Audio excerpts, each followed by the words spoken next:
Assalamualaikum warahmatullahi wabarakatuh. Halo teman-teman, perkenalkan nama saya Muhammad Eka Kamil dari perwakilan kelompok 3 Proyek Kreatif dan Kewirausahaan. Hari ini saya akan melakukan wawancara dengan Ibu Ayu mengenai bisnis yang beliau jalankan. Tujuan utama dari wawancara ini adalah untuk memenuhi tugas kelompok pelajaran proyek kreatif dan kewirausahaan serta sharing mengenai dunia bisnis. Saya persilahkan Ibu Ayu untuk memperkenalkan dirinya secara langsung. Silakan Bu. Selamat siang, Assalamualaikum warahmatullahi wabarakatuh. Waalaikumsalam. Nama saya singkatnya aja ya, dipanggilnya Bu Ayu. Dan kebetulan memang saya beserta suami mempunyai usaha laundry yang sekarang kita kelola dengan 13 cabang. Dan tempatnya itu menyebar dan berbeda-beda. Nah, nanti yang mau ditanyakan apa, mudahan aja bisa membantu teman-teman atau adik-adik atau yang mau berwirausaha gitu ya. Kerja semangat, gak dulu jadi karyawan, siapa tahu mau jadi wirausaha. Amin.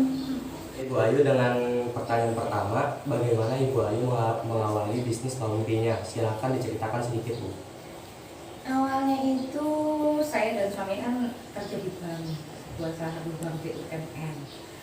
Nah, karena di bank itu kita dulu nggak boleh menikah, maksudnya apa ya? Salah satu harus, kalau ketemu menikah salah satu harus mundur. Nah, ketika itu suami saya sudah memiliki bisnis laundry duluan. Jadi saya hanya meneruskan saja dan membantu. Setelah menikah, baru saya terjun langsung untuk membantu usaha laundry-nya. Nah, ya banyak kendala sih. Oke Bu Ayu, pertanyaan kedua, kenapa memilih untuk memulai bisnis laundry Bu? Oke, ini kenapa memilih bisnis laundry? Karena suami saya waktu masih menjadi marketing di bank, itu kan pernah survei nasabahnya.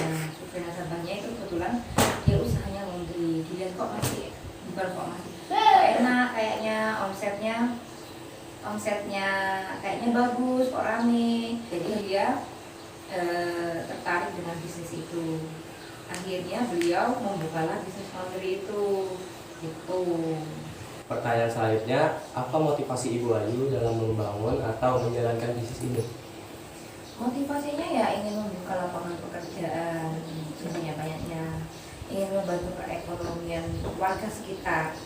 Yang misalkan perekonomiannya kurang bagus itu kan, kita bisa membantu warga sekitar untuk membantu finansial keluarganya yang sedang kurang mampu kayak gitu kan ya. Nah, selain itu ya pasti kalau orang mau berbisnis ya mau untung kan, mau cuan, karena kita mata pencahariannya hanya mau dari udah nggak kerja di bank lagi maksudnya. Jadi ya kita harus menjalankan bisnis ini dengan sungguh-sungguh. Pertanyaan selanjutnya, menurut Ibu Ayu, apa saja yang perlu disiapkan ketika akan membangun bisnis tersebut? Ya tentunya kita pasti cari tahu dulu. Di YouTube sekarang banyak kok, misalkan kamu mau buka usaha laundry gitu ya, kan sekarang banyak di YouTube itu kayak misalkan ada yang jual pakai usaha laundry, terutama saya kan jual pakai usaha laundry juga. Terus sekarang kita bisa mencari tahu lewat YouTube. Apapun bisa diketahui di YouTube. Misalkan di YouTube itu mau bisnis laundry, ada di YouTube tuh langsung buka pakai usaha laundry ini begini, pakai usaha laundry yang koin atau pakai usaha apa gitu kan. Jadi si calon pembeli itu nggak perlu repot-repot lagi, kita beli ini di mana ya, kita beli itu di mana ya, meraba satu-satu tuh enggak. Jadi semua sudah ada di YouTube tersedia, dan akses digital yang lainnya itu lah enak, gampang lah pokoknya daripada dulu. Pertanyaan selanjutnya, hambatan apa yang dilalui oleh Ibu Ayu selama menjalankan bisnis laundry ini? Banyak, hambatan itu banyak. Salah satunya faktornya itu karyawan, SDM. Terkadang itu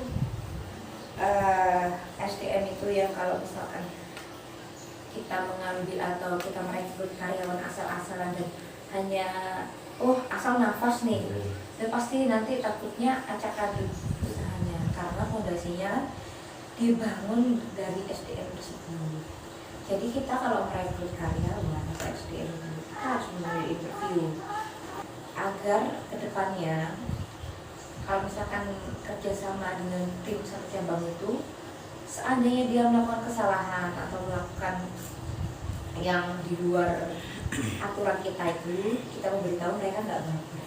Makanya pentingnya SDM itu interview, yaitu kita mengetahui bagaimana psikologis orang itu, bisa nggak sih ketika kita kerja sama di laundry dengan tim itu bisa kompak nggak, kayak gitu.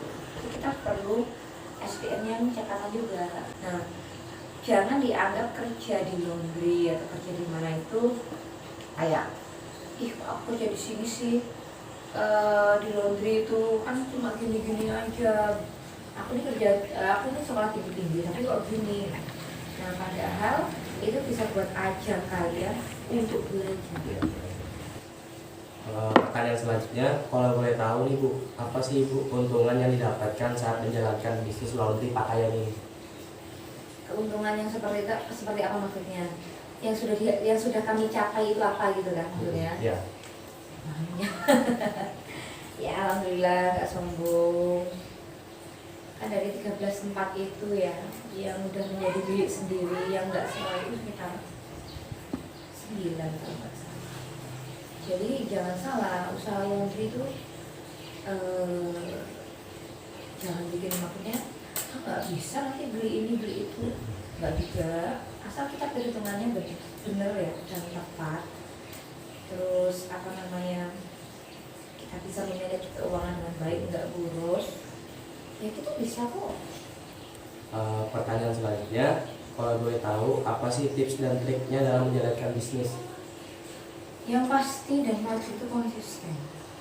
Nah, kalau kamu nggak konsisten dalam hal apapun itu, pasti kamu nggak akan mencapai sesuatu yang kamu impikan. Tuh, konsisten. Terus ya tadi itu kalau misalkan ada konflik atau kendala, segera dibicarakan. Jangan sampai masalah itu berlarut-larut atau sampai viral atau sampai nggak bertanggung jawab kita seperti apa. Nanti feedbacknya ke usaha kita kan jelek. Oke, pertanyaan terakhir, apakah Ibu Ayu ada saran untuk saya, teman-teman saya, dan orang di luar sana sebagai pertimbangan dalam menjalankan bisnis? Yang seperti saya bilang tadi, kamu mau bisnis apapun itu harus konsisten yang pertama. Seandainya kamu mau mulai bisnis laundry atau bisnis apapun itu ya, jangan minder, jangan rendah hati, jangan merasa kecil gitu. Jadi mulai sekarang kamu harus menata atau mulai menatap ke depan, masa depan seperti misalkan aku pengen usaha laundry, apa ya kira-kira yang aku harus lakukan. Jangan hanya berpangku tangan, misalkan ini kok nggak bisa, misalkan terus laundry itu kendalanya misalkan ada mesin rusak. Kalau kamu manggil teknisi terus, kamu nggak dapat uang laundry. Kamu harus bisa belajar sendiri gimana caranya mengatasi mesin rusak. Nah itu seperti itu. Karena usaha apapun itu kalau ditekuni dan diteladani, konsisten, ya hasilnya akan lumayan. Seperti itu. Ada anak zaman sekarang itu kalau nggak nunggu disuruh, itu enggak mau kerja atau enggak tahu.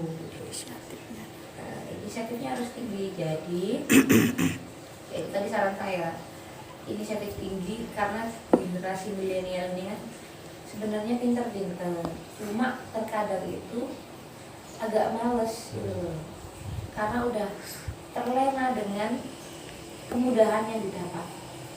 Nah, kayak gitu. Terima kasih Ibu Ayu sudah berpartisipasi dalam menyempatkan wawancara ini. Semoga Ibu Ayu sehat-sehat terus. Amin, amin. Saya Muhammad Eka Tamil selaku perwakilan dari kelompok 3 mengucapkan terima kasih.